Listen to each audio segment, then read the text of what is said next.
चलिए चल ले रेडी चलिए चलिए चलिए हेलो हेलो हेलो हेलो শোনা যাচ্ছে यस टप टप नोटिफिकेशन ঢুকছে शाबाश शाबाश very nice yes okay okay चलो welcome to first class of chemistry good good good good যারা নতুন আছো কেমিস্ট্রি চলো টাইম ওয়েস্ট করে লাভ নেই স্টার্ট করে দিই আচ্ছা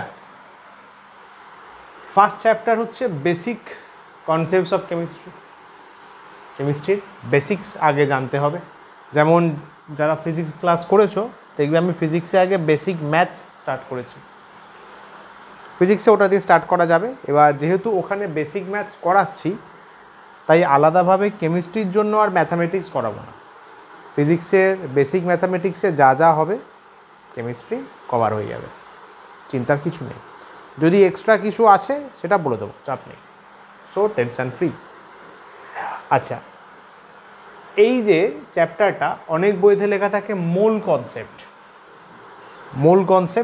মূল সম্পর্কে 9-10-এ তোরা অনেকটা জেনেছিস 9-এ ছিল আইএসসি বোর্ডে ক্লাস 10 আইসিএসসি বোর্ডে ক্লাস 10-এ ছিল সিবিএসসি ওয়েস্ট বেঙ্গলে 9-এ ছিল তো মোলকে নিয়ে না জানলে কেমিস্ট্রি করাই যাবে না ওই জন্য বলছে বেসিক অফ কেমিস্ট্রি রাইট আজকে একদম বেসিক ডিসকাশন আছে তবে খেয়াল রাখিস এই চ্যাপ্টারটা বেসিক বলে অনেকে ছেড়ে দেয় 11-এ এই বছর যারা 12-এ জয়েন্ট দিচ্ছে জানুয়ারিতে যারা অ্যাটেম্প্ট নিয়েছিল এটা দেখবি এনসিইআরটির ফার্স্ট চ্যাপ্টার আমাদের পড়াশোনার মেন ফান্ডা কিন্তু এনসিইআরটি বেসড হবে বাই এনসিইআরটি 11-12-এর একদম ভগবদ্গীতা এটা মেনে নিতে হবে ঠিক আছে তো এনসিইআরটির বাইরেও পড়াবো কারণ যেই মেন্স আর নিটে সিলেবাস বেশি আছে তো এনসিইআরটি রিলেটেড আমরা এগোবো যেখানে অ্যাডভান্স করানোর আমি করিয়ে দেবো যেই অ্যাডভান্সের সিলেবাস আইআইটি সিলেবাসও কভার হয়ে যাবে চাপ নিস না বাট যদি বলিস স্যার একটা বেস বুক বলুন যার বেসের ওপর দাঁড়াবে এনসিইআরটি যেটা বলছিলাম এটা অনেকে ছেড়ে দিয়েছে ফার্স্ট চ্যাপ্টার 11-এর ফার্স্ট চ্যাপ্টার নেগলেক্ট করেছে মজার ব্যাপার জানুয়ারি অ্যাটেম্পটে এখান থেকে 3টে কোয়েশ্চেন দিয়ে দিয়েছে 3-4-এ 12 3-4-এ 12 যারা নেগলেক্ট করেছে কেস খেয়ে গেছে 3টে কোয়েশ্চেন 3-4-এ 12 ব্যাস সো নেগলেক্ট কিছুই করা যাবে না চল দেখ বেসিক্স আছে একদম গোড়া থেকে পড়াবো আমি চিন্তা করিস না যাদের বেস নেই সেখান থেকেও পড়াবো কিন্তু ক্লাস ফলো করতে হবে আর শর্ত একটাই ডেলি রিভাইজ করে আসতে হবে কেমিস্ট্রি একদম স্মুথলি এগোবে ফিজিক্সও স্মুথলি এগোবে লেকচার 1-এ ফার্স্টে আছে বেসিক্স তারপরে জানবো ম্যাটার কাকে বলে matter chemical classification of matter chemist যারা রয়েছেন সায়েন্টিস্ট লোকজন ম্যাটারকে কত রকমভাবে ডিভাইড করেছেন সেটা জানবো সেটা শিখবো চল ফার্স্টে বেসিক্সের মধ্যে বলছে কেমিস্ট্রি জিনিসটা কি সাবজেক্টটা কি অ্যাকচুয়ালি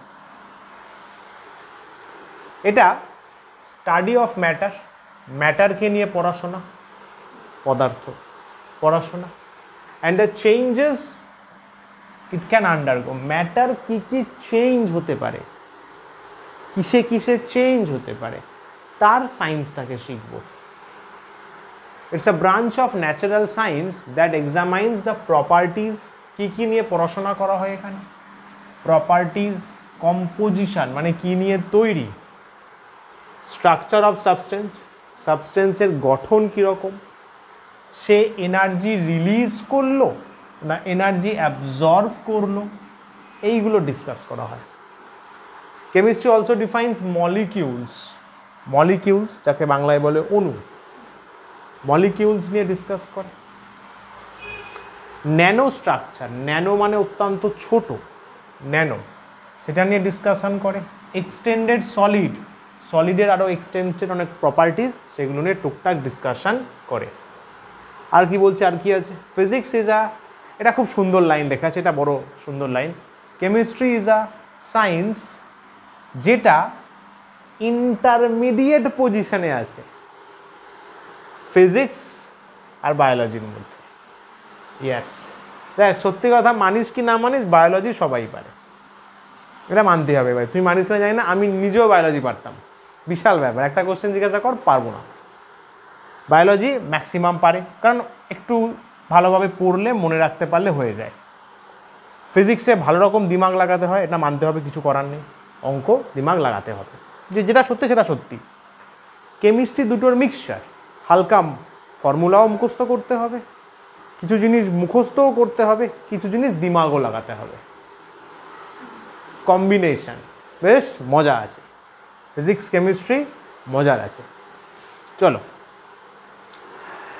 এই হচ্ছে, দেখে নাও একবার, চোখ বুলিয়ে নাও, এই হচ্ছে, দেখা যাচ্ছে না?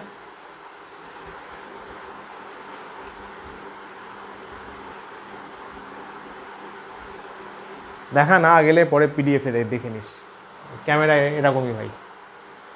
দেখো, এই হচ্ছে বাবু টোটাল ক্লাস 11 কেমিস্ট্রির ডিপার্টমেন্ট। আমি তিনটেই পড়াবো। স্কুলে দেখবি কেউ ফিজিক্যাল পড়াচ্ছেন, কেউ ইনঅর্গ্যানিক পড়াচ্ছেন, কেউ অর্গ্যানিক পড়াচ্ছেন, এবং তোর কারোরটাই ভালো লাগবে না, সবারই তাই হয়। কিন্তু আমি সবগুলোই পড়াবো এবং বলবো আবারও রিভাইজ করে আসিস। আমি প্রমিস করছি কেমিস্ট্রি দারুণ লাগবে। ফার্স্টে এটা দিয়ে শুরু করেছি, দেখ মূল কনসেপ্ট, এরপরে অ্যাটমিক স্ট্রাকচার আছে। আচ্ছা, এইটা স্টার্ট দিচ্ছি, এটা সিলেবাস থেকে উঠিয়ে দেওয়া হয়েছে, এটা শুধু আইআইটি অ্যাডভান্সে আছে, আর ওয়েস্ট বেঙ্গল জয়েন্টে আছে স্টেটস অফ ম্যাটার। তো এটা আমি লাস্টে পড়াবো যদি টাইম থাকে। আমার মেন ফোকাস জেই মেন্সের সিলেবাস, নিটের সিলেবাস, মানে সিবিএসসি আইএসসির মেন সিলেবাস। ওটার বাইরে মানে এনসিআরটি, পাতি কথা এনসিআরটি, ওটার বাইরে যেগুলো থাকবে সেগুলো আমি লাস্টে টাইম পেলে করাবো, ঠিক আছে? টাইম পাওয়া যায়, করিয়ে দিই আমি, চাপ নেই। থার্মোডাইনামিক্স, এটা ফিজিক্সেও পাবি, কেমিস্ট্রিতেও পাবি। কেমিস্ট্রিতে হবে রিয়াকশান ঘেঁষা, থার্মোডাইনামিক্স। ফিজিক্সের ধামাধাম ডেরিভেশনস করতে হবে, ঠিক আছে? পাটা দেখে। এইখানে আরেক জিনিস বলে দিই, এনসিআরটির সাথে কিন্তু আমার চ্যাপ্টারের মিল পাবি না। আমি চ্যাপ্টারকে অনেক পার্টে ডিভাইড করেছি তোদের বোঝার সুবিধার জন্য। যেমন ধরে নে, দেখবি কেমিস্ট্রিতেই দুটো মিলিয়ে শুধু ইকুইলিব্রিয়াম দেওয়া আছে এনসিআরটিতে।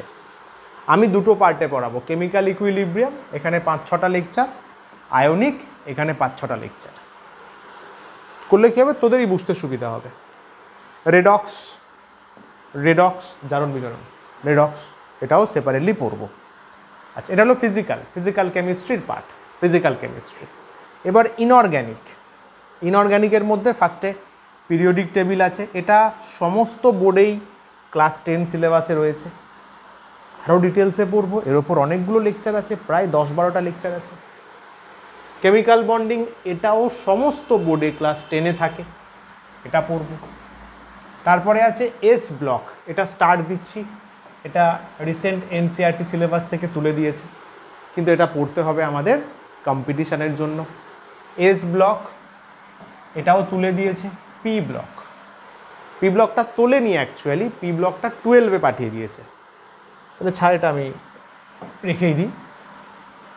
হাইড্রোজেন তুলে দিয়েছে, আইআইটির সিলেবাসে বা ওয়েস্ট বেঙ্গল জয়েন্টে রয়েছে, মেন্সে নিটে তুলে দিয়েছে, এইগুলো রয়েছে। মানে আমাদের ইনঅর্গ্যানিকের চাপ প্র্যাকটিক্যালি খুব কম, periodic table, bonding, p block করলেই হয়ে যাবে। এটা বেস।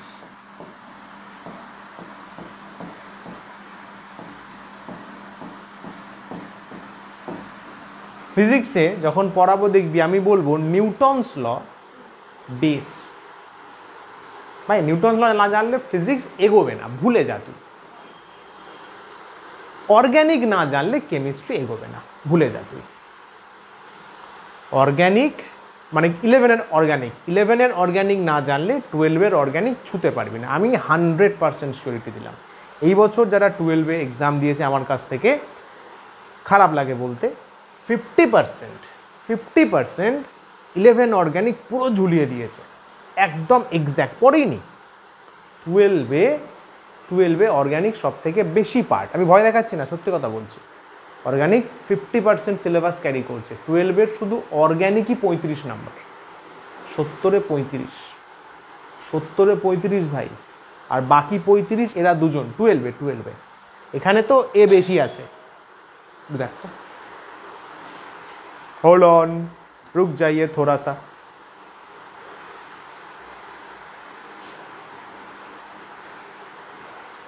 नहीं, ওকে দিয়ে দাও। 12-এর তোর থ্যাংক ইউ 12-এ তোর অর্গ্যানিক 35 নাম্বার, এবং কম্পিটিশানেও প্রচুর কোয়েশ্চেন আসে, তো এটা কিন্তু বেস, খেয়াল রাখিস।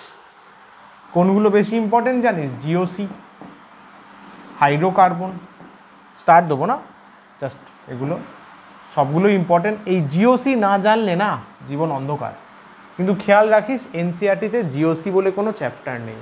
জিওসি মানে হচ্ছে জেনারেল অর্গ্যানিক কেমিস্ট্রি, কারেক্ট? বেশ স্যার, কখন কিভাবে পড়াবে তুমি? দেখ, প্রথম তো এইটা চলবে, এপ্রিল যখন আসবে আমার প্যাটার্নটা শুনে নে, তাহলে আমার সাথে ভাইবস ম্যাচ করতে পারবি। এটা যেমন চলবে, আমাদের 3 দিন করে ক্লাস, ওটার সাথে সাথে এপ্রিলের ফার্স্ট উইক বা সেকেন্ড উইক থেকে আমি এটা স্টার্ট করে দেবো। মানে ফিজিক্যাল যেমন চলবে, হয়তো দেখা গেল সপ্তাহে 2 দিন ফিজিক্যাল করাচ্ছি, 1 দিন ইনঅর্গ্যানিক করাবো, এর তো কম আছে না। পিরিয়ডিক টেবিল চলবে, কেমিক্যাল বন্ডিং পি ব্লক লাস্টে করালেও হবে। কেমিক্যাল বন্ডিং হয়ে গেলে, কেমিক্যাল বন্ডিং আবার এটাকে বলা হয় হার্ট অফ কেমিস্ট্রি, হৃদয়। কেমিক্যাল বন্ডিং না জানলে আবার অর্গানিক জানা যাবে না। তো কেমিক্যাল বন্ডিং হয়ে গেলেই আমি অর্গানিক স্টার্ট করব। মানে এক্সপেক্টেড ধরে নে, মোটামুটি সবাই অর্গানিক লাস্টের দিকে পড়ে, বাট আমি মোটামুটি মে বা তার আশেপাশে থেকেই অর্গানিক স্টার্ট হয়ে যাবে। সাইমালটেনিয়াসলি চলবে, কিন্তু ফিজিক্যাল চলবে, যেমন চলবে, যেহেতু বেশি আছে সময় বেশি দিতে হবে। ইনঅর্গ্যানিক এপ্রিল থেকেই স্টার্ট হচ্ছে, এটা মোটামুটি 2-3টে শেষ করতে কত লাগবে? 1 মাসের মতো লাগবে। তারপরেই অর্গানিকের আমরা আইইউপিএসসি শিখব। ওকে, এই হচ্ছে আমার প্যাটার্ন। শুরু কিয়া যায়। কেমিস্ট্রির স্কোপ আরে দেখে নে, গুরুত্ব কি, ইম্পর্টেন্স, আবার জাস্ট চোখ বুলিয়ে নে। এই যে আমরা ফার্টিলাইজার, এগুলো একদম এনসিইআরটিতে হুবহু রয়েছে। Fertilisers, urea, ammonium sulphate, sodium nitrate, এগুলো কেমিস্ট্রি থেকেই পাওয়া যায়।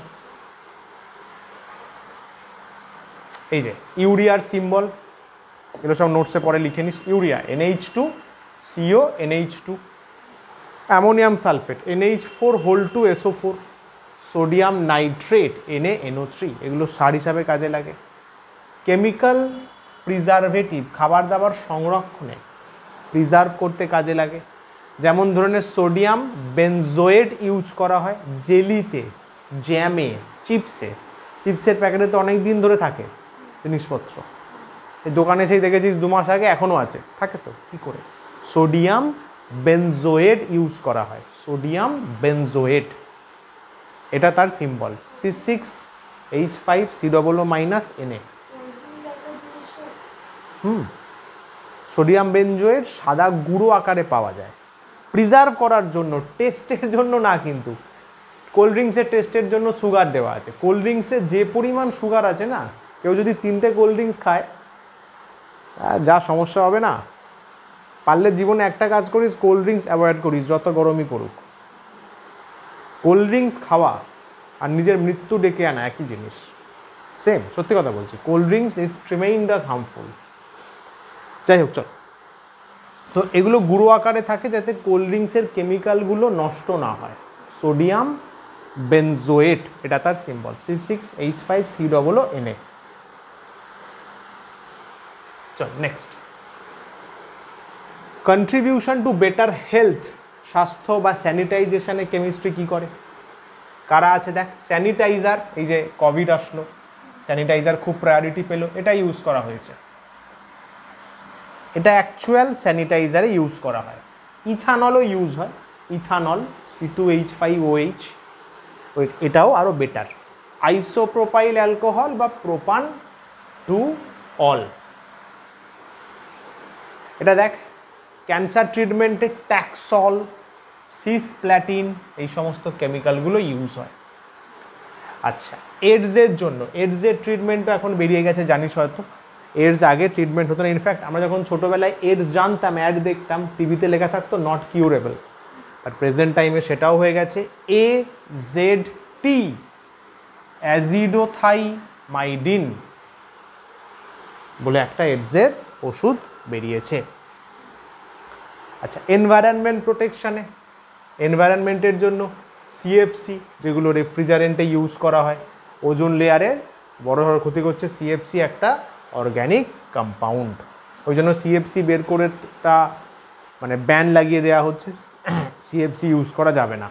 CFCকে রিপ্লেস করা হয়েছে HCFC দিয়ে, হাইড্রোক্লোরোফ্লুরোকার্বন। CFC ইউজ করলে ওজোন লেয়ার হোল হয়ে যায় না, ওজোন লেয়ারের ক্ষতি হয়, ওই জন্য CFCকে রিসেন্ট টাইমে HCFC দিয়ে রিপ্লেস করা হয়েছে।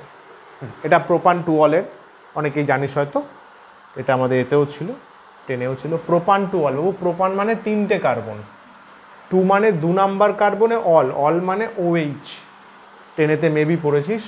অল মানে OH গ্রুপকে বোঝায়, OH মানে হাইড্রক্সিল গ্রুপকে বোঝায়। স্যার অল নাম কেন দিল? বিশ্বাস করে এটা আমি দিইনি, IUPAC বলে যে রয়েছে, IUPAC হচ্ছে কেমিস্ট্রির বাপ। IUPAC যা বলবে পৃথিবীর সবাইকে কেমিস্ট্রি রিলেটেড বিষয় তাই মানতে হবে, তুমিও মানবে, আমিও মানবে, সবাই মানবে। IUPAC head by head. এই IUPAC বলেছে OH-কে অল লিখতে, আমরা লিখছি, ঠিক আছে, অসুবিধা কী আছে? OH-কে শর্ট ফর্মে অল বলা হয়, ওই জন্য বলছে 3টে কার্বন প্রোপান, এগুলো পড়াবো, মানে অর্গানিক পড়ানোর সময় পড়াবো। প্রোপান, সেকেন্ড কার্বন, এটা 2 নাম্বার কার্বনে OH আছে, তাহলে 2 অল, এগুলো মাথা 10-এর জিনিস, কিন্তু এইগুলো অর্গানিকের 10-এর জিনিস। হ্যাঁ, আরে ভাই কোয়েশ্চেন বলো দেখি, 20 সেকেন্ড দিলাম, ওখানে এই দেখে বল, বোর্ড দেখে বল, ওখানে অ্যান্সার করা আছে, বোর্ড দেখে বল। বলছে which of the following is a chemical fertiliser, যদি ক্লাস ভালো করে শুনে থাকো আরামসে পারবে, বলো দেখি। Urea, sodium nitrate, ammonium sulphate. Yes yes yes, ঠিক বলেছো, ঠিক বলেছো স্যার, 3টেই কারেক্ট। আরে 3টেই তো পড়ালাম একটু আগে, তাহলে অল অফ দিস পড়ালাম না। ফার্টিলাইজার, সার, fertiliser, urea, sodium nitrate, ammonium sulphate. চল, এই যে অপশান ডি। ম্যাটার, ওটা বেসিক্স গেল, এবার আসছে ম্যাটার মানে সাবস্টেন্স, পদার্থ, সাবস্টেন্স। তারপরে ফিজিক্যাল ক্লাসিফিকেশন, যে কিছুটা স্পেস, জায়গা অকুপাই করবে এবং যার মাস আছে, মাস গ্রাম কেজিতে মাপতে পারবো, তাকেই বলবে ম্যাটার। ছোট্টবেলার ডেফিনেশন, যে কিছুটা স্পেস অকুপাই করবে, যার মাস আছে, সেই ম্যাটার। যেমন ধরে নে যে কোনো একটা মাস, যে কোনো কিছু, যে কোনো একটা ছোটো মাস, পাথর কিছু, বুক বলতে পারিস, পেন্সিল বলতে পারিস, ইরেজার, সবাই যা বলবি, এগুলো হচ্ছে ম্যাটার, যেটা কিছুটা স্পেস, জায়গা নেবে। এই পেনটা যেমন আমার হাতে কিছুটা জায়গা নিয়েছে এবং এর কিছুটা মাস আছে, 50 গ্রাম, 60 গ্রাম, কুছভি, তাহলে একে বলবো ম্যাটার। এই যে ম্যাটারকে 5 রকমভাবে, মেনলি 5টা ক্যাটাগরিতে ডিভাইড করা হয়: সলিড, লিকুইড, গ্যাস, প্লাজমা আর বোস আইনস্টাইন কন্ডেনসেট, বেক বলা হয়, BEC, বেক। এই বোস কে বলতো? তোর আমার পরিচিত বোস, সুভাষচন্দ্র বোস বলিস না আবার? Yes, SN Bose, correct, good, SN Bose, Satyendranath Bose ভাই, চরম লোক ভাই, পরে বলবো ওনার গল্প, মজা পেয়ে যাবি। তো বোস আইনস্টাইন কন্ডেনসেট, বেক, আর আছে সলিড, লিকুইড, গ্যাস, প্লাজমা। আমাদের এদের নিয়ে অত চিন্তা নেই, আমাদের এদেরকে নিয়েই পুরো এন্টায়ার 11-12 কাটাতে হবে। এগুলো কলেজে গিয়ে পাবি, প্লাজমা আর বেগ কলেজে গিয়ে পাবি। ওকে, একদম বেসিক জিনিস। দেখ, সলিড, লিকুইড আর গ্যাসের মধ্যে ডিফারেন্স সবাই ছোটোবেলায় পড়েছিস, আর একবার রিভাইজ করে নে। সলিডের কি আছে? ডেফিনিট শেপ আছে, নির্দিষ্ট শেপ আছে, আর একটা ডেফিনিট ভলিউম আছে। Yes sir. পার্টিকলস আর রিজিড, রিজিড মানে হচ্ছে শক্তপোক্ত, রিজিড দৃঢ় দৃঢ় শক্ত। আর force of attraction is high, এটা ভালো কথা। সলিডের যে পার্টিকলস আছে বাবু, এই যে এইখানে সলিডের পার্টিকলস আর এইখানে সলিডের পার্টিকলসের মধ্যে অ্যাট্রাকশন ফোর্স আছে, দুজন দুজনকে টেনে নেয়, টানছে। সেই টানাটাকে বলে ফোর্স অফ অ্যাট্রাকশন, FOA। এটা প্রচণ্ড বেশি, দেখলে বুঝতে পারবি। লিকুইডের ক্ষেত্রে ফোর্স অফ অ্যাট্রাকশন আছে লো, কম, সলিডের থেকে কম। আছে সব জায়গায়, কিন্তু সলিডের থেকে লিকুইডে ফোর্স অফ অ্যাট্রাকশন কম। লিকুইডের পার্টিকেলগুলো দূরে দূরে থাকে, দূরে দূরে থাকে। এদের ভলিউম আছে, হ্যাঁ স্যার ঠিক কথা, লিকুইডের ভলিউম মাপি আমরা লিটারে, সিসিতে, কিন্তু শেপ তো নেই ভাই। লিকুইডকে গ্লাসে রাখলে গ্লাসের শেপ নিয়ে নেয়। এই বোতলে জল রেখেছি, বোতলের এই শেপ নিয়ে নিয়েছে, বালতিতে দিয়ে দেবো, বালতির শেপ নিয়ে নেবে। তাহলে ভলিউম আছে কিন্তু শেপ নেই। এর তো ভাই কিছুই নেই, শেপও নেই, ফিক্সড ভলিউমে নেই। তুই গ্যাসকে এই বোতলের মধ্যে আটকে দে, বোতলে থেকে যাবে। ঘরে আটকে দে, ঘরে থেকে যাবে, চারিদিকে ছড়িয়ে যাবে। ধূপকাঠি যেমন ছড়িয়ে যায়, ধূপকাঠির ধোঁয়া, তুই যে ভলিউমে রাখবি সেই ভলিউমেই থেকে যাবে। তাহলে কোনো নির্দিষ্ট শেপও নেই, নির্দিষ্ট ভলিউমও নেই। ওকে যে কন্টেনারে রাখা হয় তার শেপটাকেই ও নিয়ে নেয়।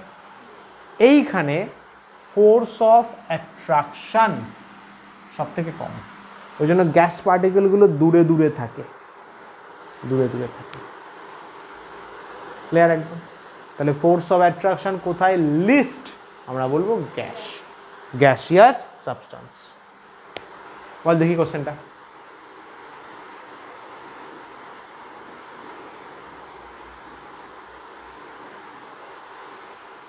তিনটে ভেসেল দেওয়া আছে, 1 2 3, কোথায় কোনটা বলবো? যদি আগের কথাগুলো শুনে থাকো ভালো করে, এটা আরামসে পারবে।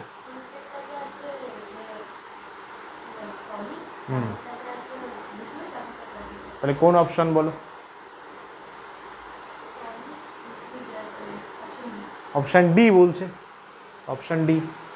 আরে দেখা যাচ্ছে তো, এই তো ঠিক আছে, এক্সপোজার ওকে। দেখ, সলিডে কি হয়, পার্টিকেলগুলো কাছাকাছি থাকে, লিকুইডে হালকা দূরে, গ্যাসে আরও দূরে। তাহলে সিম্পলি সলিড, লিকুইড, গ্যাস। তাহলে option number D, 1 solid, 2 liquid, 3 gas. এটা 1 2 3 করা আছে।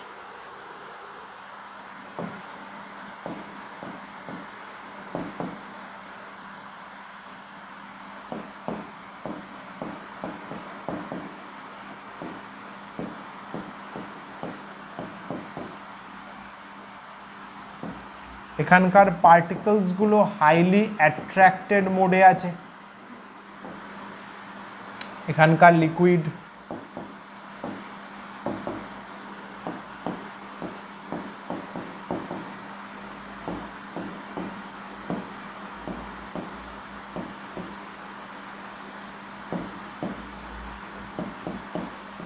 মডারেট অ্যাট্রাক্টেড, মানে হালকা ফুলকা, ওখানে নেই ভাই।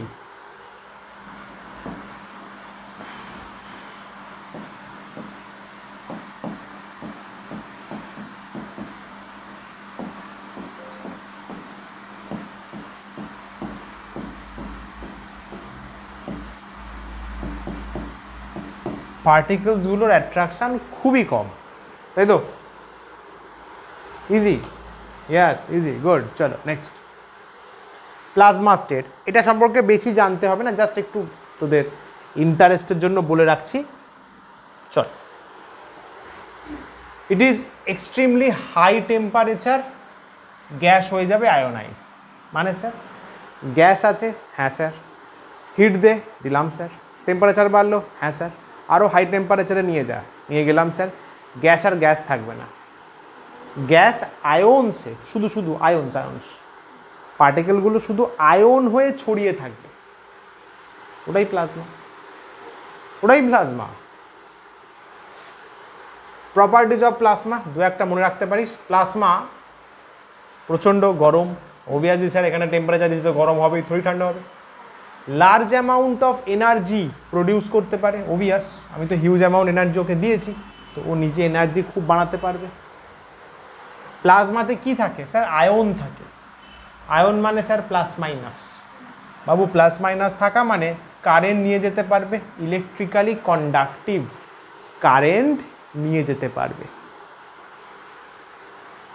স্যার আয়ন আছে, স্যার আয়ন মানে পজিটিভ আয়নও থাকতে পারে, নেগেটিভও থাকতে পারে, তার মানে প্লাজমা একটা মিক্সচার। যদি আমি এইখানে পৃথিবীতে প্লাজমা ক্রিয়েট করতে চাই, হাই টেম্পারেচার দিতে পারি বা হাই ভোল্টেজ দিতে পারি, প্রচণ্ড বেশি voltage, 1 lakh 2 lakh voltage, plasma তৈরি হয়ে যাবে। এটা বুঝতে গেলে একটু গল্প লাগবে। Plasma is typically an electrically quasi neutral medium of unbound positive and negative particles. বোঝা যাবে, চাপ নেই। কোয়াসি নিউট্রাল, এই কোয়াসি কথাটা আবার থার্মোডাইনামিক্সে পাবি, ফিজিক্সে। কোয়াসি নিউট্রাল মানে প্লাজমাকে ভাবতে পারি, মানে কোয়াসি বলতে আধি নিউট্রাল। কেন স্যার? কারণ প্লাজমাতে যতগুলো পজিটিভ ততগুলো নেগেটিভ থাকতে পারে, নাও থাকতে পারে, কিন্তু অ্যাটম হলে প্লাস মাইনাস সমান থাকবেই চাচা, যতগুলো প্রোটন হয় ততগুলো ইলেকট্রন হয়, ইলেকট্রন সেম হয়। প্লাজমাতে হতেও পারে, নাও হতে পারে, যেটা বলছে কোয়াসি প্রবাবিলিটি আছে। ক্লিয়ার? চল, ছবি আছে একটা সুন্দর, দেখ প্লাজমা আমরা কোথায় দেখতে পারি। এই যে বজ্রবিদ্যুৎ হয়, বজ্রবিদ্যুৎ হলে জানিস তো লাইটনিং হিউজ পরিমাণ ভোল্টেজ তৈরি হয়। স্যার কত? 1 লাখ থেকে 1.5 লাখ ভোল্ট। স্যার এত? তোর বাড়িতে ঢোকে 220, ওখানে ভাব 1.5 লক্ষ ভোল্ট। ওই জন্য বলে না যে ওই ভাই তোর,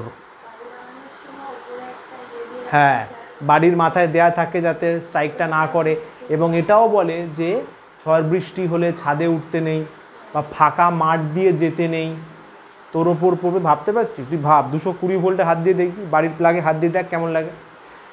220 ভোল্ট মানে তুই কিছু ভাবার চান্সই পাবি না, তুই তাকালি হাওয়া হয়ে গেলি। 220 ভোল্ট, কি বিশাল পরিমাণ তাপ তৈরি হবে। 220 বলছি, 1 লক্ষ ভোল্ট ভাই, ফাট করে পড়বে, তোকে চান্সই দেবে না ভাবার। কি হিউজ ভোল্ট, তোর মধ্যে দিয়ে পুরো ভোল্টেজটা পৃথিবীতে চলে যাবে ভাই সাহাব, ভাবলেই কেমন লাগবে। সোলার উইন্ড, ভাই আমাদের যে সূর্যি মামা আছে ও তো প্লাজমার ভান্ডার, ওর মধ্যে প্লাজমা ভর্তি। তো ওর থেকে যে ঝড়ঝাপটাগুলো আমরা মাঝে মাঝে পাই, আমরা প্লাজমা পার্টিকেল পাই। অরোরা যেটা হয়, যেটা তোরা জিওগ্রাফিতে পড়েছিস, অরোরা বোরিওলিস, অরোরা অস্ট্রালিস, ওটা কিন্তু প্লাজমার জন্য। আয়ন্সগুলো আকাশে কালার তৈরি করে। ফ্লোরোসেন্স লাইট, এলইডি লাইট না, কিন্তু এটা একটা অন্য type of light, fluorescence light বলে। নিউক্লিয়ার ফায়ারবল, ফুটবল নয় ভাই, ফায়ারবল হচ্ছে নিউক্লিয়ার এক্সপ্লোশনে হয়, নিউক্লিয় বোমা ফাটলে ওখানে পার্টিকেলসগুলো আয়োনাইজ হয়ে যায়, টেম্পারেচার প্রচুর বেশি থাকে, আয়োনাইজ হয়ে যায়, তাহলে এটা একটা plasma condition. Example, plasma example. চলো গেলাম। বোস-আইনস্টাইন কন্ডেন্সেট বা বেক বলা হয়, এটাও হালকা জেনে রাখ, অত ডিটেলস লাগবে না। very low. This state exists at extremely low temperature. খেলাটা দেখ স্যার, প্লাজমা প্রচণ্ড হাই টেম্পারেচার, বোস-আইনস্টাইন প্রচণ্ড লো টেম্পারেচার। তার মাঝখানে আছে সলিড লিকুইড গ্যাস। প্রচণ্ড হাই টেম্পারেচারে প্লাজমা, লো টেম্পারেচারে বেগ, সলিড লিকুইড গ্যাস, মাঝামাঝি একটা ব্যাপার। এটাকে ফিফথ স্টেট অফ ম্যাটার বলা হয়। ফিফথ, 4টে স্টেট তো প্লাজমাতে শেষ, 5 নম্বর স্টেট বলা হয়। পার্টিকেলকে তোকে অ্যাবসোলিউট জিরোতে ঠান্ডা করতে হবে। অ্যাবসোলিউট জিরো নিশ্চয়ই মনে আছে, নাহলে মনে করিয়ে দিই বাবু। 0 কেলভিন বা -273 ডিগ্রি সেলসিয়াস, মনে পড়ছে? কারেক্ট কারেক্ট, অ্যাবসোলিউট জিরো বলা হয়। অ্যাবসোলিউট জিরো টেম্পারেচারে যদি কাউকে নিয়ে যেতে পারিস, ইফ, তখন পাবি বোস-আইনস্টাইন কনডেনসেশন। কিন্তু ওই টেম্পারেচার নিয়ে যাওয়াটাই টাফ, হিউজ কম ভাই, -273। এখনো পর্যন্ত আমরা নাইট্রোজেনকে -190 পর্যন্ত নিয়ে গেছি। ভাব, এখনো ওটা আমরা সেভাবে রাইজ করতে পারিনি, কিন্তু টেম্পারেচারটা নেচারে আছে। এইখানে যে পার্টিকেলসগুলো থাকে তাকে বলা হয় বোসনস। বোস-আইনস্টাইন কনডেনসেট এই যে স্টেটে পার্টিকেলকে বলা হয় বোসনস। বোসনস পার্টিকেল, এটা শর্ট কোয়েশ্চেন দিতে পারে। বেকের পার্টিকেলগুলো কি বলবো? ইলেকট্রন প্রোটন না, বোসনস। প্লাজমার পার্টিকেল কি বলবো? আয়নস। আয়নাইজ হয়ে যায় না, আয়নস বলে। আর বোস-আইনস্টাইন কনডেনসেট যেটা প্রচণ্ড লো টেম্পারেচারে বলা হয় বোসনস। ব্যাস এইটুকুই, বোসনস পার্টিকেলস। চল, আচ্ছা, ওটা হলো ফিজিক্যাল ক্লাসিফিকেশান। ফিজিক্যালি দেখতে গেলে কিভাবে ডিভাইড করি আমরা? Physically solid, liquid, gas, plasma, Bose Einstein condensate. হ্যাঁ, বিইসিও চলবে। Solid liquid gas main priority. এবার বলছে কেমিক্যাল। কেমিক্যাল কেমিক্যাল ক্লাসিফিকেশান, একটা পিওর সাবস্টেন্স আর একটা মিক্সচার, ব্যাস দুটোই। পিওর মানে একদম কোনো ভেজাল নেই, ভেজাল বলবো না, মানে পিওর মানে ওর একা পিওর সাবস্টেন্স আছে, ওর সাথে আমি কাউকে মিশিয়ে দিলাম, বানালাম মিক্সচার। ব্যাস, সিম্পল সিম্পল। পিওর সাবস্টেন্স আর একটা মিক্সচার। পিওর সাবস্টেন্স আর তার টাইপস কি বলছে? বলছে pure substance is a substance that is made up of only one type of particle. আচ্ছা স্যার, একটা টাইপ অফ পার্টিকেল দিয়ে তৈরি, আমি কিন্তু বলিনি একটা পার্টিকেল দিয়ে তৈরি। তবে হ্যাঁ, একটা টাইপ অফ পার্টিকেল, অনেকগুলো পার্টিকেল হতে পারে। এ এ এ এ এ এ এ ধরে নে 100খানা আছে, তাহলে বাবু ওটা পিওর সাবস্টেন্স। একটা এ নেই, আর এ যেমন N2 নাইট্রোজেন, দুটো N আছে, পিওর সাবস্টেন্স। ওজোন O3, 3টে O আছে, pure substance. O3 ozone ozone ozone বলছে না, only one type of particle, একটা টাইপ অফ পার্টিকেল রয়েছে। হ্যাজ ফিক্সড কম্পোজিশন, মানে কনসেন্ট্রেশন সেম আছে, এদেরকে বলা হয় পিওর সাবস্টেন্স। এর দুটো ক্যাটাগরি করা হয়েছে, এলিমেন্টস, কম্পাউন্ডস। কিভাবে করা হয়েছে? মানে একটা ভেসেল নেওয়া হয়েছে, ভেসেল পাত্র, পাত্র ভেসেল, সেখানে যদি একটা টাইপ অফ কম্পাউন্ড থাকে, ভেসেলে শুধু জল আছে, তাহলে আমি বলবো ওটা পিওর সাবস্টেন্স, কারণ শুধু জল আছে। জলের মধ্যে নুন, চিনি, অন্য কিছু মেশালি, ওটা হয়ে গেল মিক্সচার। একটা টাইপ অফ সাবস্টেন্স পুরো সিস্টেমের মধ্যে রয়েছে। চল, এই দুটো বলছি, এলিমেন্টস আর কম্পাউন্ডস। বলো, ভেসেল, ভেসেল পাত্র দিয়ে ভাবতে হবে, ভেসেল দিয়ে ভাব। ভেসেলে স্যার শুধু হাইড্রোজেন আছে, শুধু H2 আছে স্যার, আমি বলবো ওটা পিওর সাবস্টেন্স। ওকে, এবার তুই ভেসেলের মধ্যে হাইড্রোজেন রয়েছে, তুই আবার অক্সিজেন দিলি, তুই নাইট্রোজেন দিলি, আবার CO2 দিলি, বাবু ওটা হয়ে গেল মিক্সচার। এটা বলতে চাইছি। চলো, এলিমেন্টস, একটা টাইপ অফ অ্যাটম যেখানে থাকবে, যেমন ধরে নে হিলিয়াম, এটা একটা ভেসেল আছে, দেখ এই ভেসেলে বাবু সবগুলোই ধরে নে হিলিয়াম আছে, সবগুলো হচ্ছে হিলিয়াম অ্যাটমস, হিলিয়াম অ্যাটমস। বা যদি আরেকটা এক্সাম্পল নিস, ধরে নে খালি নিয়ন আছে,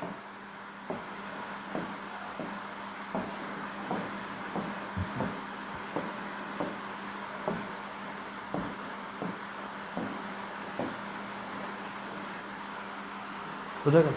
একটা ভেসেলে খালি নিয়নের অ্যাটমস আছে, তাহলে আমি বলবো এরা হচ্ছে এলিমেন্ট, এরা হচ্ছে এলিমেন্ট। কম্পাউন্ডটা দেখ, এই যে বাবা চমৎকার, যেমন ধরে নে হাইড্রোজেন অ্যাটম এইচ হয়, তাহলে খেয়াল কর, এটা ভেরি কমন সেন্স, দুটো হাইড্রোজেন অ্যাটম মিলে একটা H2 তৈরি হয়, H2টা হচ্ছে এলিমেন্ট, শুধু H অ্যাটম আছে, যেটা ওজনে বলছিলাম 3টে O আছে খালি, এলিমেন্ট, এলিমেন্ট। কিন্তু CO2 দুজন আছে, কম্পাউন্ড, মিক্সচার ও ছাড়া আরো অনেকে আছে। Simple simple. ভেসেল আছে স্যার, শুধু কার্বন আছে, এলিমেন্ট। আচ্ছা স্যার, স্যার কার্বন ডাইঅক্সাইড আছে, কম্পাউন্ড। আচ্ছা sir, carbon dioxide, nitrogen, hydrogen, oxygen, water vapour সব ওই ভেসেলে আছে, মিক্সচার। ধরা গেল? হবে, আস্তে আস্তে হবে, চাপ নেই। যেমন ধরে নে এটা শুধু অক্সিজেন অ্যাটম আছে, এটা একটা এক্সাম্পল, এটা একটা এক্সাম্পল, এটা 1 অ্যাটম। একটা অক্সিজেন অ্যাটম আর একটা অক্সিজেন অ্যাটম মিলে আমার বানাচ্ছে O2, তাহলে O2টা হয়ে যাবে এলিমেন্ট, শুধু অক্সিজেন আছে। থার্ড এক্সাম্পল, ফসফরাস 4টে লাগে, কিন্তু অক্সিজেন দুটো হলে O2 হয়ে যায়, হাইড্রোজেন দুটো হলে H2 হয়ে যায়, নাইট্রোজেনও তাই। ফসফরাস কিন্তু 4টে লাগে, সালফার 8টা লাগে, S8 হয়, ফসফরাস 4 হয়, সালফার 8, 8টা সালফার মিলে একটা সালফার বানায়, S8 বানায়। তাহলে এইগুলো হচ্ছে 4টে atoms of phosphorus, P+, P+, P+, P, তাহলে P4 হয়ে যাবে এলিমেন্ট। একটা ইম্পর্টেন্ট কথা মনে রাখতে হবে, এলিমেন্টের মধ্যে সবসময় সেম অ্যাটম থাকবে। এই যে P4 4টে P, O2 দুটো O, H2 দুটো H। এলিমেন্ট মানেই সেম টাইপ অফ অ্যাটমস থাকবে। এই অ্যাটমগুলো হচ্ছে, এইগুলো হচ্ছে এলিমেন্ট, মলিকিউলগুলো হচ্ছে এলিমেন্ট। চল কম্পাউন্ডটা দেখি।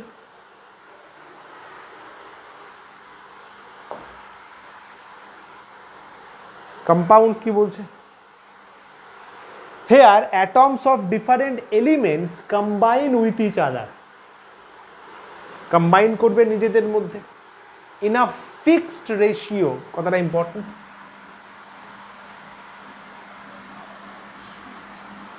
একই রেশিওতে নিজেদের মধ্যে জুড়বে, উল্টো পাল্টা রেশিওতে জুড়বে না।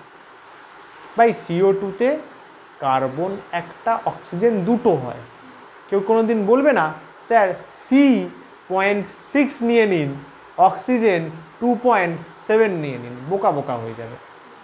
কার্বন ডাইঅক্সাইডে একটাই C, দুটো ওই থাকে, রেশিওটা দেখ 1:2, ফিক্সড রেশিও, সবাই জানে ওটাই হবে। তোর বাড়িতে 3:2তে কার্বন ডাইঅক্সাইড হয় না ভাই, 1:2, সেম সেম ফিক্সড রেশিও। যেমন দুটো হাইড্রোজেন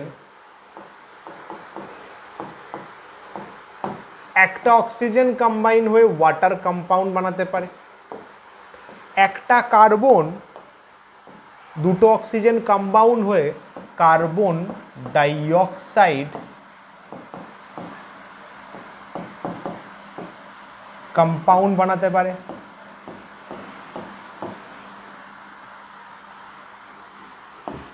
আর একটা এক্সাম্পল নিয়ে নিই, সাপোজ ধরে নে নাইট্রোজেন 3টে হাইড্রোজেন এইভাবে কম্বাইন হয়ে NH3 একটা নাইট্রোজেনই হয়ে যাবে, বানাতে পারে এটা হচ্ছে অ্যামোনিয়া কম্পাউন্ড, তাই তো রে? আরও লিখে দিবি নিচে নাইট্রোজেন ইজ টু হাইড্রোজেন 1:3, সবার বাড়িতেই তাই, তাই তো? কলকাতাতেও না অ্যামোনিয়া মানে 1:3 হবে, এটা একটা 3, আমেরিকাতেও তাই, মঙ্গলেও তাই, পৃথিবীর বাইরেও তাই, সারা ইউনিভার্সে তাই, অ্যামোনিয়া মানে এটাই। এইখানে carbon is to oxygen 1:2, carbon ডাইঅক্সাইডে। জলের ক্ষেত্রে হাইড্রোজেন ইজ টু অক্সিজেন 2:1, বল বাবু, দেখে না একবার।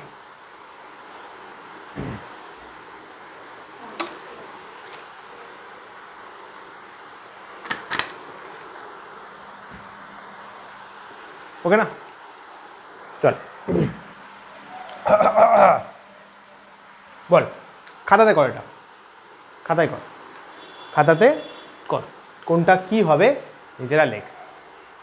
কটা আছে? 10টা আছে। চল আমি একটু টাইম দিলাম তোদের, 30 সেকেন্ড দিলাম, চল 30 সেকেন্ড, ঠিক আছে? আমি সরে যাচ্ছি, কর, করে তারপর করে একটা থামস আপ ক্লিক করবি, তাহলে আমি দেখতে পেয়ে যাবো।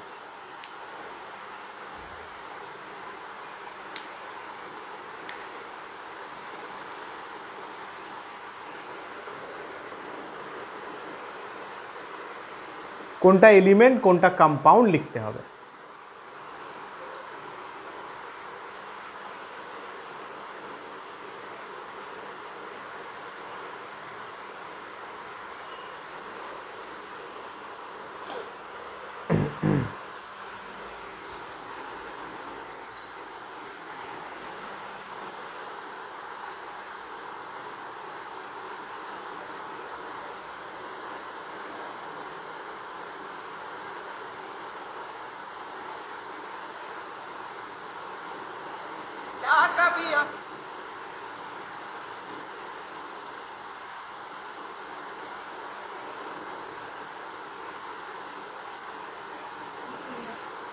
Done.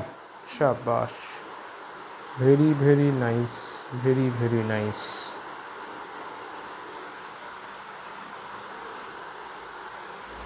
চল বলি তাহলে, 2 মিনিট দিয়ে দিলাম, অনেক টাইম দিয়ে দিলাম। আইডেন্টিফাই দ্য ফলোয়িং কম্পাউন্ড, কারা এলিমেন্ট কারা কম্পাউন্ড দেখে নে। আমার বিশ্বাস 10টাই ম্যাচ হওয়া উচিত। এটা ম্যাচ করেছে, প্রথমটা এলিমেন্ট, তারপরেরটা কম্পাউন্ড, কারণ হাইড্রোজেন ক্লোরিন দুজনে আছে। তার ammonia compound, calcium bromide compound, sodium আবার এলিমেন্ট। সাবাস। পরেরটা দেখ, পরের পাঁচটা কম্পাউন্ড, কম মানে কম্পাউন্ড। তারপরটাও কম্পাউন্ড, এটা গ্লুকোজের সিম্বল, বায়োলজিতে পড়েছিস। ব্রোমিন এলিমেন্ট হবে, আয়োডিন এলিমেন্ট হবে। এটা সুক্রোজ আছে, if I am not wrong, তোরা ভালো বলতে পারবি। C12H22O11, এটাও কিন্তু কম্পাউন্ড ক্যাটাগরিতে আসছে। কোনটা? হ্যাঁ অবশ্যই, ব্রোমিন আছে না, এল বাবু, এল মানে হচ্ছে লিকুইড। না না না, এ দেখ পিরিয়ডিক টেবিল আছে তো, পারলে এটা আমি সাজেস্ট করবো সবাইকে, বাড়িতে একটা এরকম পিরিয়ডিক বইয়ের টেবিলের কাছে যদি কিনে রাখতে পারিস ভালো। পারলে দেখ যদি বানাতে পারিস, নাহলে কিনে নিতে পারিস, খুব কাজে লাগবে কিন্তু। পিরিয়ডিক টেবিল যখন পড়বো ফাটাফাট, আর বানালে মডার্নটা বা বানাবি। যেমন দেখ যাদের ঘরে আছে, দেখ আমি এখানে দেখাচ্ছি, দেখ আমার যে পিরিয়ডিক টেবিলটা আছে, দুজন নীল দেখতে পেয়েছিস, পুরো পিরিয়ডিক টেবিলের মধ্যে দুজন একমাত্র ব্লু কালারে আছে। দুটো এলিমেন্ট ব্লু কালারে আছে, দেখ।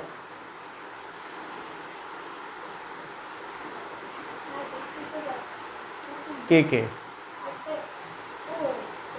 ওগুলো না, এলিমেন্টটাই ব্লুতে করা আছে। এলিমেন্টগুলো তো কালো আছে না, কিছু কালো আছে কিছু লাল আছে তো। কে বল? ও গুড, ইয়েস। ব্রোমিন আছে গ্রুপ 17-এ, আর মার্কারি পারদ আছে গ্রুপ 12-এ। যাদের সামনে আছে দেখ একবার, মনে রাখিস এটা পিরিয়ডিক টেবিলের দারুণ শর্ট কোয়েশ্চেন, দাদাগিরিতেও আসতে পারে। সেটা হচ্ছে যে সারা এন্টায়ার পিরিয়ডিক টেবিলে একমাত্রই দুজন হচ্ছে লিকুইড, ন্যাচারালি লিকুইড। বাকি যাদের তোরা লিকুইড ভাবিস তারা নেচারে লিকুইড আকারে থাকে না, হয় সলিড না হলে গ্যাস। 118টা এলিমেন্টের মধ্যে একমাত্র ব্রোমিন আর মার্কারি নেচারে সত্যি সত্যি লিকুইড আকারে থাকে। প্রকৃতি বানিয়েছে ওদের লিকুইড মাত্রই দুজনকে, লিকুইডই পাবো। এক্স্যাক্টলি, মাটির নিচে কোথাও খুঁজলে লিকুইডই পাবো। হ্যাঁ, হক কথা, হক কথা। বাকি কেউ লিকুইড ফরম্যাটে নয়, কিন্তু হয় গ্যাস নাহলে সলিড। নেচার বানিয়েছে শুধু দুজনকে, এখনো পর্যন্ত আমাদের জানার মধ্যে দুজনকে, মার্কারি আর ব্রোমিন। ওটাই লেখা আছে ব্রোমিন লিকুইড। তুই বলবি স্যার আয়োডিন, খেয়াল কর আয়োডিন এস, আয়োডিন সলিড আকারে পাওয়া যায় মাটিতে, আয়োডিন গ্যাস আকারে পাওয়া যায় না। গ্যাস বানাতে পারি, আমরা করতে পারি, বাট নেচার প্রকৃতি একমাত্র ব্রোমিন আর মার্কারি পারদকে লিকুইড বানিয়েছে। দাদা ভালো জিনিস জানা গেল, জেনারেল নলেজ। সুন্দর সুন্দর, চলো ডান। হোপফুলি সবার ম্যাচ সব বাস। চলো নেক্সট করোটা দেখি, এটা ঝপঝপ অ্যান্সার কর দেখি।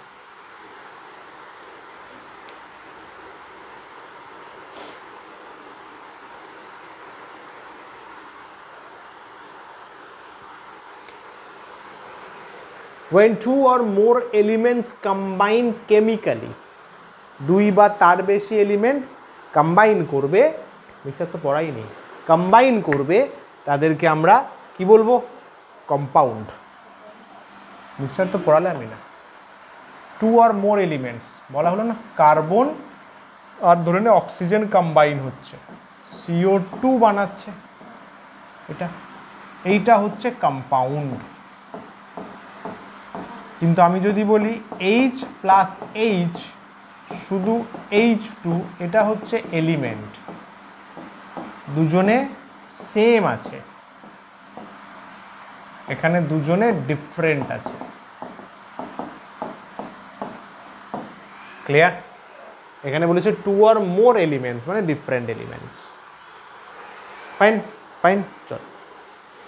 অ্যাটম স্যার জানি, আরে তাও আরেকবার জেনে নে।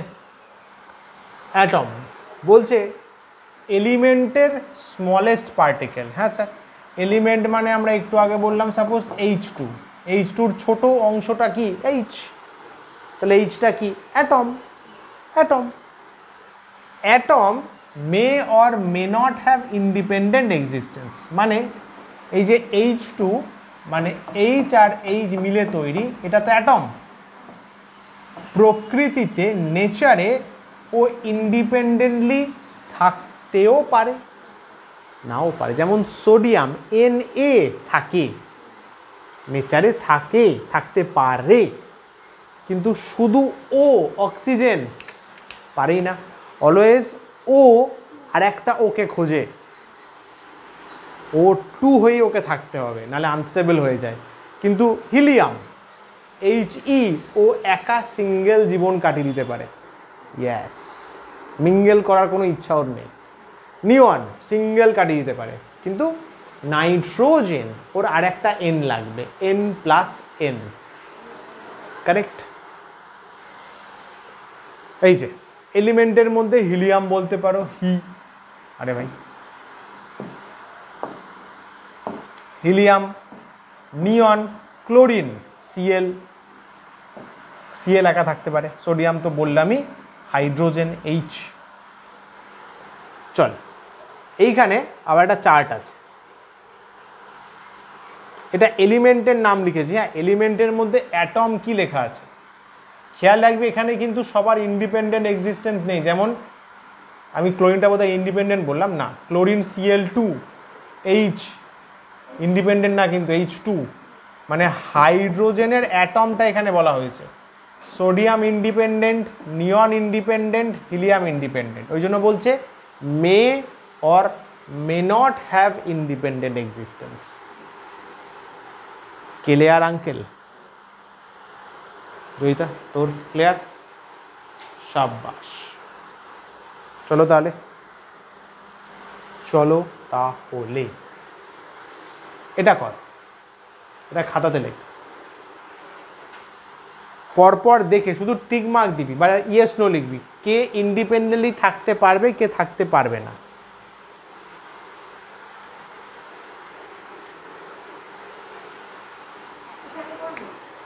ওখানে করলে আবার মুছতে হবে, ওখানে পেন্সিল দিয়ে করলে ভালো।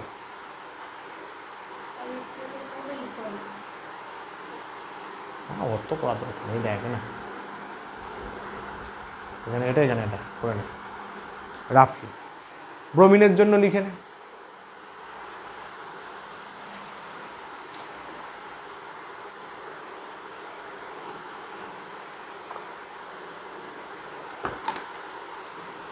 একটু 9-10 বেসিক নলেজ ভাব, কাদেরকে একা দেখতে পেয়েছিস, কাদেরকে পাসনি, তো সেই অ্যাসপেক্টে কর।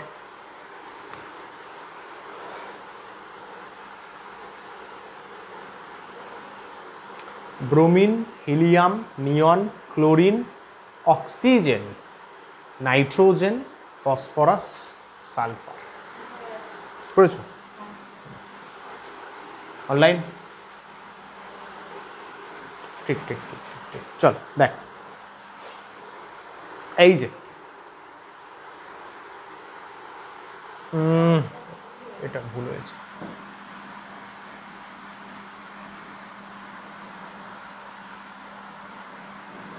চলো বলে দিই কেন। Sir bromine, sir bromine Br2 ফরম্যাটে থাকে, ব্রোমিন 2, ওই জন্য ব্রোমিনের কোনো ইন্ডিপেন্ডেন্ট এক্সিস্টেন্স নেই, শুধু Br, এটা সিম্বল, এটা অ্যাটম, এটা নোটসে পড়াকে লিখে নিবি, এটা অ্যাটমকে বলছি। Br does not exist, Br2 থাকে। হিলিয়াম নোবেল গ্যাস থাকে, নিয়ন নোবেল গ্যাস থাকে, ক্লোরিন একটু আগে বললাম Cl2 ফরম্যাটে থাকে, পাশে লিখে দিচ্ছি Br2 ফরম্যাটে, Cl2 ফরম্যাটে, অক্সিজেন সবাই জানে O2 ফরম্যাটে, নাইট্রোজেন সবাই জানে N2 ফরম্যাটে, ফসফরাস क्या बात है, আরে নাইস, মজা আ গয়া, এই তো মন দিয়ে শুনলে বড় মজা চলে আসে।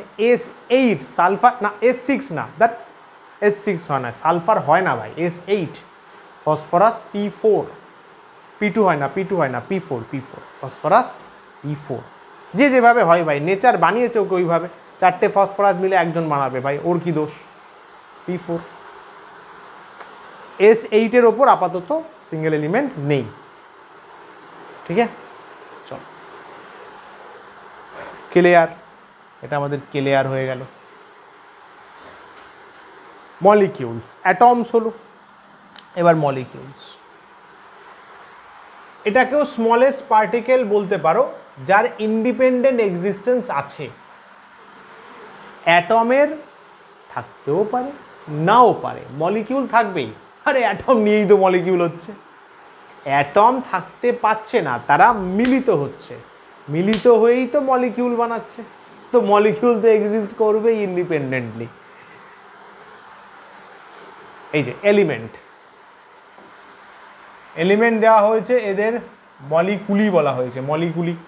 হিলিয়াম, তার মলিকুলি He হবে, কারণ নোবেল গ্যাস, নোবেল গ্যাসের মলিকিউল ও নিজেই, ও নিজেই, এই ওটা বললাম CUL, হ্যাঁ মলিকিউল এমনি বললাম। দেখ ইংলিশ, দেখ ইংলিশ কি উচ্চারণ হওয়া উচিত, দেখ ইংলিশ ল্যাঙ্গুয়েজটা কতটা ঘাপলা, দেখ কি হওয়া উচিত, মলিকুলি, কিন্তু ওরা কি বলে মলিকিউল, কোনো মানে হয়?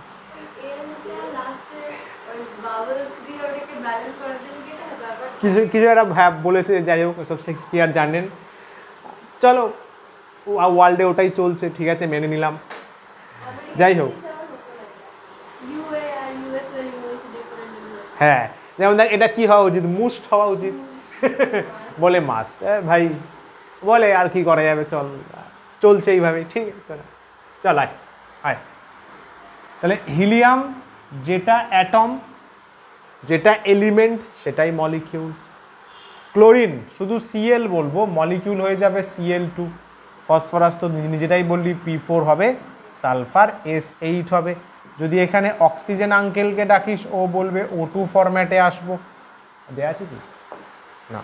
যদি বলিস হাইড্রোজেন আঙ্কেলকে ডাকবি ও H2 ফরম্যাটে আসবে। এটা মলিকিউল বলা হচ্ছে।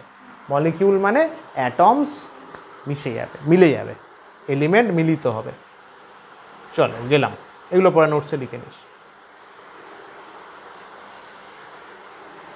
ইয়াস, সুন্দর একটা চার্ট আসছে, চার্ট। হাইড্রোজেন অ্যাটম হবে H, তাহলে মলিকিউল আমরা কি বলবো H2।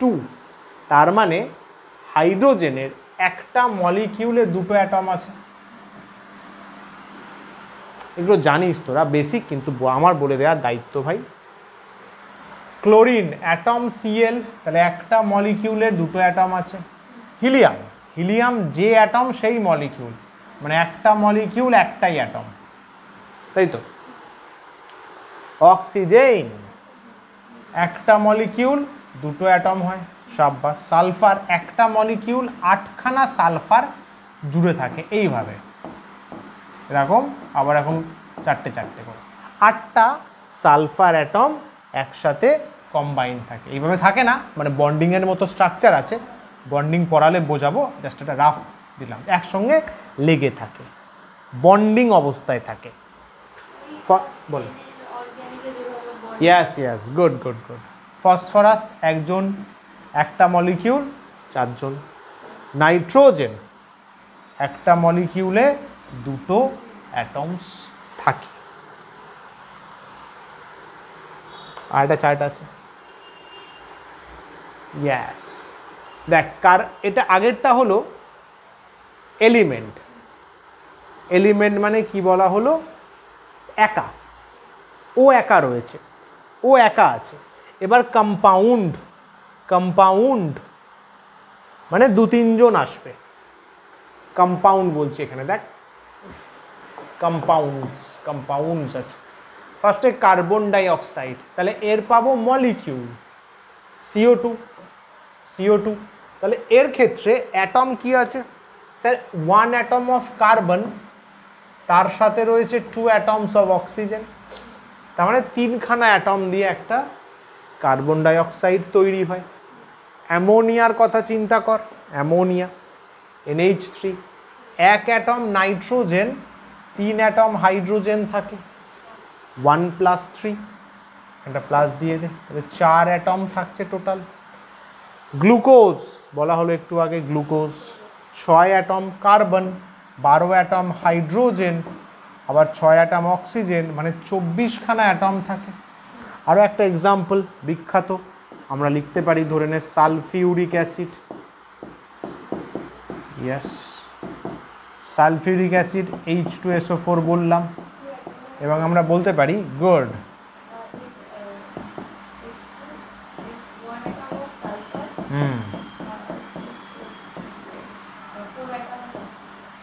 গুড।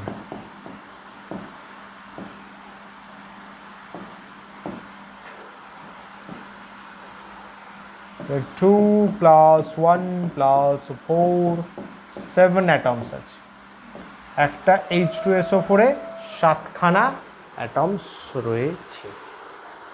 ক্লিয়ার হলো? বেশ, শেষ। এইটুকুই আজকে পড়াবো ভেবেছিলাম, বেসিক্স। বোঝা গেল তো? ইজি ছিল। আস্তে আস্তে কিন্তু স্ট্যান্ডার্ড বাড়বে, আস্তে আস্তে কিন্তু স্ট্যান্ডার্ড বাড়বে। ফার্স্ট ক্লাস, একটু জাস্ট ওভারঅল ব্যাপারটা বুঝলাম। আচ্ছা, হ্যাঁ, এখানেও কিছু জিনিস বলে দিই, যারা কেমিস্ট্রিতে নতুন এসছো শুনে নাও। এটা আমি ফিজিক্স ক্লাসে অলরেডি বলেছি, এখানে আরেকবার বলে দিই, আরেকবার জানতে পেরে যাবে যারা জানো না। বলে দিই একবার, ফটাফট শুনে নাও, আমার বলে দেওয়ার দায়িত্ব। কপিজ আর এক্সামসের বিষয়ে কি বক্তব্য? যেটা এখানে হবে, কপিজ 2 পিস, দুটো খাতা বানাবে,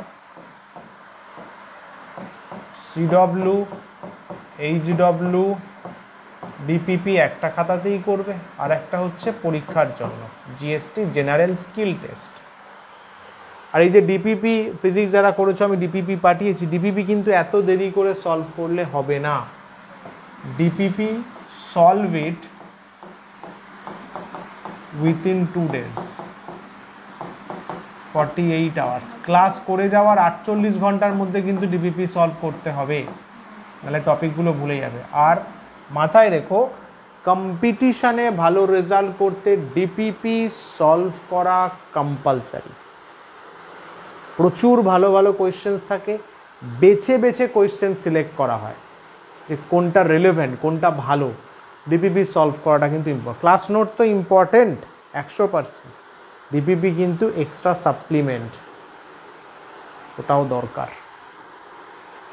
আচ্ছা, এটা হলো কপিস। আর কোনো খাতা করতে হবে না, এটা শেষ হয়ে যাবে, বারোটা বানিয়ে নেবে। এক গাদা খাতা করে লাভ নেই ভাই, সেই পেজ পড়ে থাকে লাস্টে। এক্সামস, এক্সামস কী প্যাটার্নে আমি নিই সবাই জানে, তাও একবার বলে দিই। চ্যাপ্টার ওয়াইজ এক্সাম থাকবে, একটা হবে এমসিকিউ টেস্ট, আর একটা হচ্ছে জিএসটি মানে general skill test, board level question থাকে। স্কিল টেস্ট মানে বোর্ড লেভেল কোয়েশ্চেন। এমসিকিউতে পারফেক্টলি জয়েন্ট আর নিট প্যাটার্ন আমি ফলো করব। ভুল গেলে ঠিক গেলে +4, ভুল গেলে -1। এটা একদম বোর্ড লেভেল, মানে এখানে 1 মার্কসের কোয়েশ্চেন পাবে, 2 মার্কস পাবে, 3 মার্কস পাবে, এক্সেট্রা 4 মার্কসও পেতে পারে। এমসিকিউও থাকতে পারে, বোর্ড লেভেল এমসিকিউ, ঠিক আছে।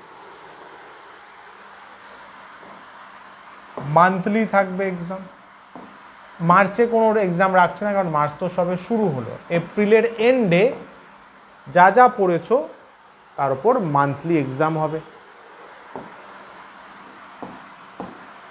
এগুলো একাডেমির বড় test, Diwali test, Mahalaya test, grand new year test, এগুলো পরে আরও জানতে পারবে। যে কোনো এক্সামে আমাদের পাসিং পার্সেন্টেজ কিন্তু 60%, রিওয়ার্ড পার্সেন্টেজ বা রিওয়ার্ড মার্কস 80% অ্যাবাভ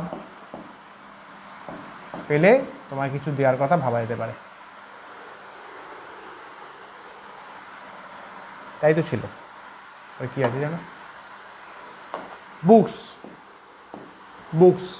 কয়েকজন বুকসের বিষয়ে জিজ্ঞাসা করছিল। বুকস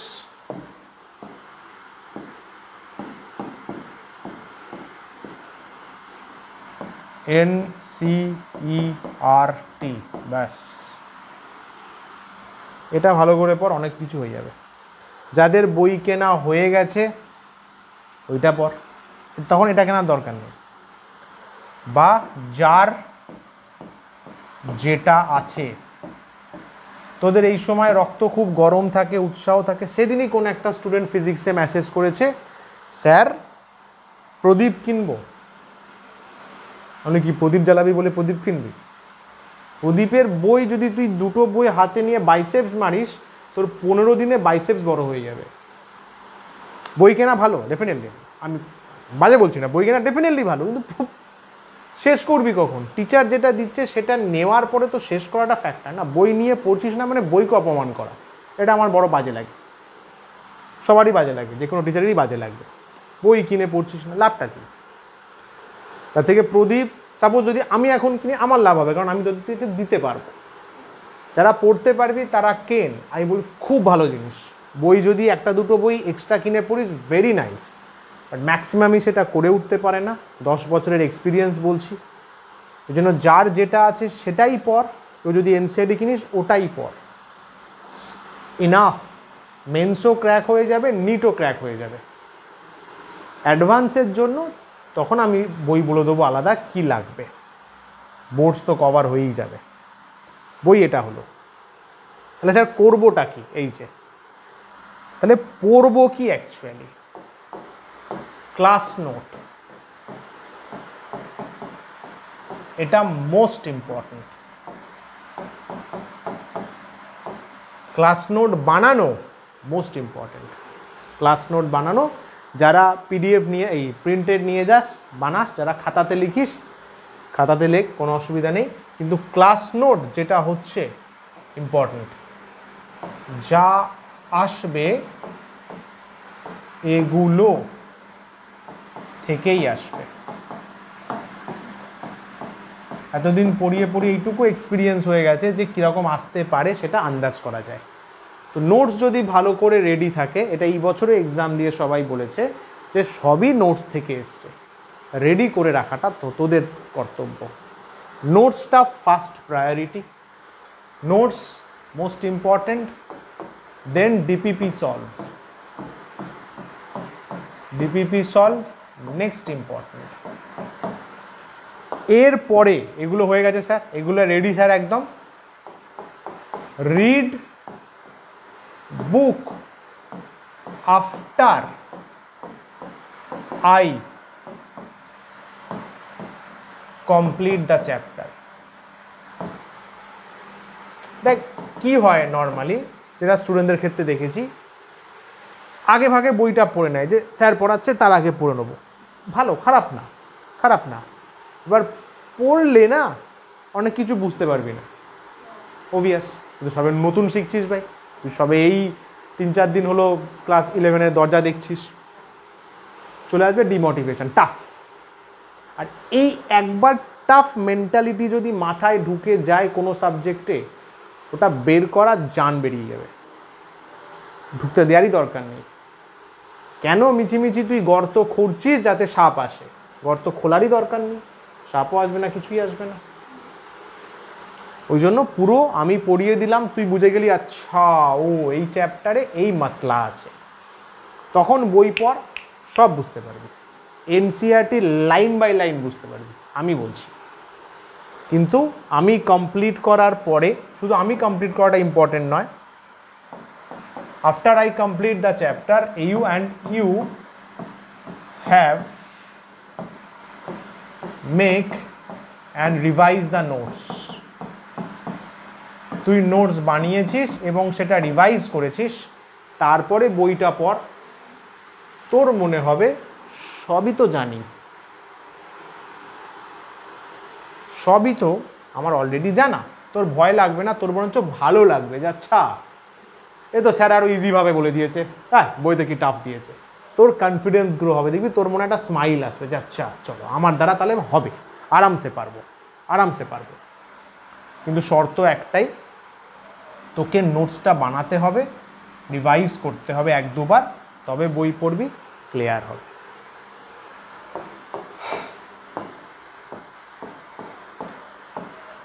একই রকমভাবে এরও ক্লাস পিডিএফ টেলিগ্রাম অ্যাপে যাবে, অ্যান্ড ডিপিপি অলসো থাকবে, অ্যাসাইনমেন্ট অনেক কিছুই থাকবে, অনেক কিছু প্ল্যানিংয়ে আছে। INS numerical sheet, PYQ sheet, প্রচুর প্রচুর কিছু দেওয়ার প্ল্যানিং আছে। সব এগুলো টেলিগ্রাম অ্যাপে পেয়ে যাবি। এই ক্লাস 11 কেমিস্ট্রি সেপারেট গ্রুপ আছে, প্রত্যেকটা সাবজেক্টের separate group. Videos on request, videos চাইলে পাবে। এটা হচ্ছে এমার্জেন্সি পারপাস, এমার্জেন্সি বা রিভিশন। কোনো কারণে ক্লাস মিস গেল, অসুস্থ হয়ে গেলি বা কিছু ইস্যুস হলো, তখন ভিডিও যদি রেকর্ড হয়ে গিয়ে থাকে ক্লাস সেটা পেয়ে যাবি।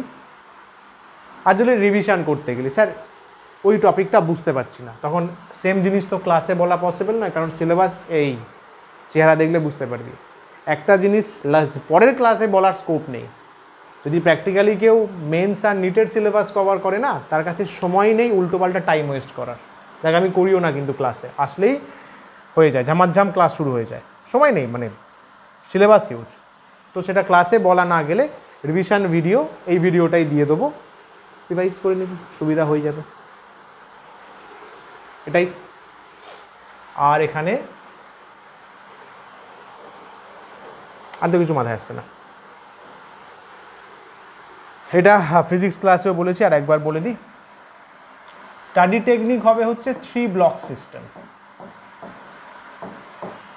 এটা যারা ফলো করবে তাদের বোর্ডসের 90%ও আসবে, সিলেকশনও হবে জয়েন্ট নিটে, শিওর বলতে পারি, অ্যাশিওর করতে পারি। 3 ব্লক সিস্টেম, পার ডে 3টে করে সাবজেক্ট পড়ার স্লট। এটা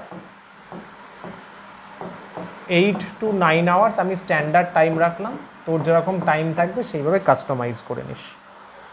সাপোজ এখানে ফিজিক্স পড়লি, কেমিস্ট্রি পড়লি, ম্যাথস পড়লি, এটা 3 আওয়ার্স দিলি 9 আওয়ার্স স্লটে, এটা 3 আওয়ার্স দিলি, এটা 3 আওয়ার্স। তুই বলি স্যার আমার কাছে তো টোটাল আছে ধরুন 5 আওয়ার্স, তো ঠিক আছে না, ফিজিক্স দিয়ে দে 2 আওয়ার্স, কেমিস্ট্রি দিয়ে দে সাপোজ 2 আওয়ার্স, যদি বায়ো থাকে বায়ো দিয়ে দে 1 আওয়ার, কথার কথা বলছি। বা এখানে হয়তো ফিজিক্স 1 আওয়ার দিলি,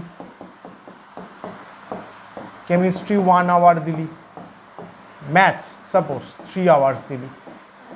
দেখে নিস, তোর মতো করে দেখে নিস। আমার বলার বক্তব্য হচ্ছে পার ডে 3 সাবজেক্ট মাস্ট, না হলে কি হবে জানিস, না হলেই ব্যাক লক্স জমবে। আর এটা একদম মাথায় রাখিস, ব্যাকলগস মানে পেছনের পড়াগুলো জমতে থাকবে, ব্যাকলগস পেছনের পড়া। এবং এটা মাথায় রাখিস, স্টুডেন্ট লাইফে ক্যান্সার হচ্ছে এই ব্যাকলগ। স্টুডেন্ট লাইফ একমাত্র, তুই যে ভাবিস স্টুডেন্ট লাইফ তোর সময় নষ্টের জন্য শেষ হয় না, ব্যাকলগসের জন্য শেষ হয়। হ্যাঁ, সময় নষ্ট করেছিস বলে ব্যাকলগসটা জমেছে, এবার ও যদি জমতে শুরু করে ওকে কভার করাটা হেভি টাফ। তো ব্যাকলগস জমতে দিলেই হবে না। সাপোজ ক্লাস, এটা মানে হতেই পারে, তো শুনে রাখ এগুলো। সাপোজ ইনভিটেশান পড়লো কোনো কারণে, ক্লোজ, দেখ ভাই 11-12 না প্রচুর স্যাক্রিফাইস করতে হবে, কিছু করার নেই। অ্যাজ আ স্টুডেন্ট তোকে প্রচুর স্যাক্রিফাইস করতে হবে যদি সেই লেভেল অফ রেজাল্ট চাস। এটা 9-10 মতো নয় ভাই, সিরিয়াসলি হয় না ভাই, ওই নিয়ে হয় না। খোঁজ করে দেখিস 10 থেকে 12 সবার মার্কস কমে, আমার নিজেরও কমেছে, বোর্ডসে কমবেই। কয়েকজন আছে যাদের বাড়ে, তারা এই সমস্তগুলো ফলো করে, তাদের টেকনিকই বলছি। সাপোজ ইনভিটেশন আসলো, ক্লাস মিস হলো, আর কোন ক্লাস, ফিজিক্স কেমিস্ট্রি ম্যাথসের মতো ভাইটাল ক্লাস, 3টে ভাইটাল ভাই, 3টেতে খাটনি আছে। এবার তোকে টার্গেট রাখতে হবে, তুই সাপোজ ক্লাস মিস হলো, সন্ধেবেলা গেলি কোথাও, রাত্রিরে ফেরত চলে আসলি, তোকে টার্গেট রাখতে হবে নেক্সট 1 থেকে 2 দিনের মধ্যে যাতে ওই পড়াটা রেডি হয়ে যায়। তোকে মাথায় রাখতেই হবে বস, পরে করব হবে না। ওই একটা ক্লাস মিস করলি, ওই যে কনসেপ্টটা তোর আটকে গেল না, পরের অনেক চ্যাপ্টারে গিয়ে তুই খাবি ঝামেলা। এরা এত লিঙ্ক না ধরতে পারবি না, এত পরপর লিঙ্ক, কোথায় কোন ফিজিক্স কেমিস্ট্রি 2 জায়গাতে কোথায় কোনটা লাগবে ফাট করে মিস করে গেলি, রিভাইজ করিস নি, ওটা পড়িস নি, ক্লাসটা নেগলেক্ট করেছিস, কেস খেয়ে যাবি। এত পরপর সায়েন্স লিঙ্ক আছে, ওই জন্য ব্যাকলগস আসতে দিলে হবে না। যদি আসে হার্ডলি 2 দিনের মধ্যে কভার, 3 দিন যাবই না। দরকার হলে রাতে 1 ঘন্টা কম ঘুমাবো, বা সকালে, সব থেকে বেস্ট সকালে 1 ঘন্টা আগে উঠবো। ওই স্যার সকালে উঠতে পারি না বাবু, ওই সমস্ত ড্রামা এখানে চলবে না। 11-12 চলে না ওসব, স্যার সকালে উঠতে পারি না স্যার, চলে না, চলে না, ওসব এখানে টেকে না ভাই, ওই জিনিস চলে না এখানে। ভালো রেজাল্ট করতে গেলে ওই জিনিস চলে না। চল, এটা হলো আরেকটা জিনিস, রিড অ্যান্ড রাইট। লিখতে হবে এবং পড়তে হবে। নোটস একবার লিখছিস মানে একবার প্র্যাকটিস হয়ে যাচ্ছে, রিপিটেড প্র্যাকটিস।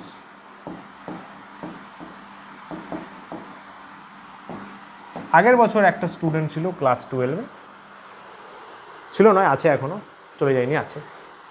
তো ও হচ্ছে তোর, ওর ফিজিক্সে ম্যাগনেটিজম খুব প্রবলেম হতো, ওটা 12-এ পাবি। ম্যাগনেটিজম বড় চ্যাপ্টার, ভালো বড় চ্যাপ্টার, টাফ চ্যাপ্টার, বাজে বাজে ফর্মুলা, বড় বড় ফর্মুলা মনে রাখা টাফ। ও লিখে লিখে পড়তো, সমস্যাটা দেখ কীরকম। ও মানে ও এসে নিজে বলছে স্যার লিখে লিখে পড়ছি, তাও হচ্ছে না। লিখে লিখে পড়লেও হচ্ছে না। জেনুইন স্টুডেন্ট কিন্তু, ওরকম না যে বানিয়ে বানিয়ে বলছে স্যারকে ইমপ্রেস করার জন্য। ও লিটারালি চায় নিজের ভালো করতে। তাহলে ওকে একটা টেকনিক বলা হয়েছিল, যদি লিখে লিখে না হয় লেখাটা বাড়িয়ে দাও। ও 2বার লিখতো, পড়তো 2বার লিখতো, 2-3 দিন পরে আবার ভুলে যেত। কতবার লিখতে বলা হয়েছিল জানিস? এক একটা ডেরিভেশন, এক একটা প্রুফ 10 টাইমস। এক একটা প্রুফ 10 বার করে লিখতে বলা হয়েছিল। 10 বার, 10 বার একদিনে, 10 বার নয়। ধরে নে একদিনে 4 বার লিখলি, তারপরের দিন 2 বার লিখলি, তারপরের দিন 3 বার লিখলি, কত হলো? 3 2 5 4 9। তারপরের দিন 1 বার বা 2 বার কিছু একটা লিখলি, গ্যাপে গ্যাপে গ্যাপে গ্যাপে। এই 10 বার করে এটা ও শুরু করেছে সেপ্টেম্বর থেকে। জানুয়ারিতে মেন্সের অ্যাটেম্প্ট ছিল, 85% পেয়েছে। জানুয়ারিতে মেন্স হয়, তারপর এপ্রিলে হয়, এপ্রিলে 2 তারিখ থেকে স্টার্ট হবে। সো আমি বলবো করা যায়, চেষ্টা যে করবে, যে খাটবে, ভালো পাওয়া পসিবল। 85% মানে এনআইটি পাওয়ার চান্স যথেষ্ট প্রবল। আইআইটি পেতে গেলে অ্যাডভান্স দিতে হবে, এনআইটিটা অ্যাটলিস্ট যে কোনো ভারতবর্ষের যে কোনো একটা এনআইটি স্কোপ রইল, বুঝলে? চল, ফোকাস মাইন্ডসেট ফিজিক্সও বলেছিলাম, একবার ফটাফট বলে দিই। Entire class 11 and 12 focus is most important. Focus সব থেকে, ফোকাস বলতে আমি কি মিন করছো স্যার? ফোকাস মানে আমি মিন করছি মাই প্রায়োরিটি, মাই টাস্ক, আমার কাজ, আমার ওয়ার্ক, মাই এম বা গোল। আমার গোলটা কি, আমার এমটা কি? তোদের ব্যাচের নামে টার্গেট, আমার টার্গেটটা কি? একটা টার্গেট 11-12, এটা দেখবি তোদের ফ্রেন্ড সার্কেলও অনেকে পাবি। সায়েন্স কেন নিয়েছিস? এমনি সবাই নিচ্ছে, কি বলবো তাকে আর। সায়েন্স আমার মনে হয় নেওয়া উচিত একটা মোটিভ নিয়ে,